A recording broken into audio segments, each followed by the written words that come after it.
La parole est à Maya Akari pour le groupe Paris en commun. Madame la maire, le monde prend conscience de l'intérêt et de l'importance du sujet de l'eau, dont le cycle est lui aussi impacté par le dérèglement climatique, malheureusement.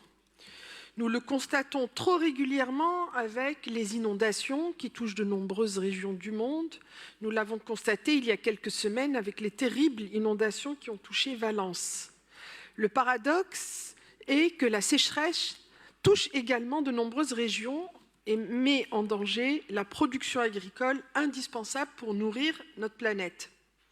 Paris a, quant à elle, toujours adopté des politiques publiques environnementales volontaristes et l'eau rentre dans ce champ.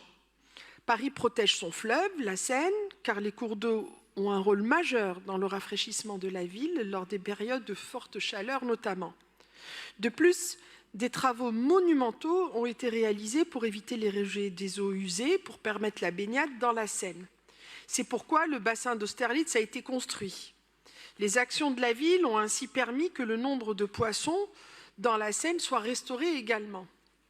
Notre Conseil a d'ailleurs adopté le mois dernier un plan de sobriété hydrique qui vise un objectif très ambitieux de réduction de consommation d'eau, qu'elle soit potable ou non potable, de 15% d'ici 2030. Pour y arriver, nous utilisons deux leviers majeurs. Le premier est la modernisation de notre réseau d'eau qui est unique en son genre et toujours vertueux.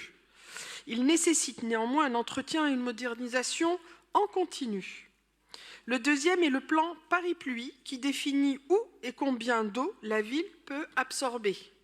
Il s'agit d'un programme pour mieux désimperméabiliser la ville en multipliant les espaces végétalisés et pour rendre la pluie utile là où elle tombe.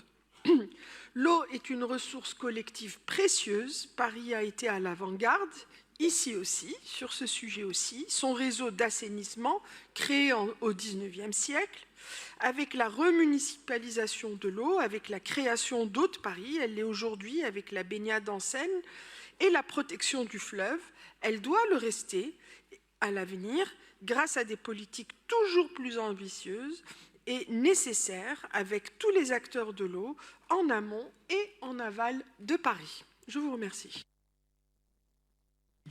Je vous remercie.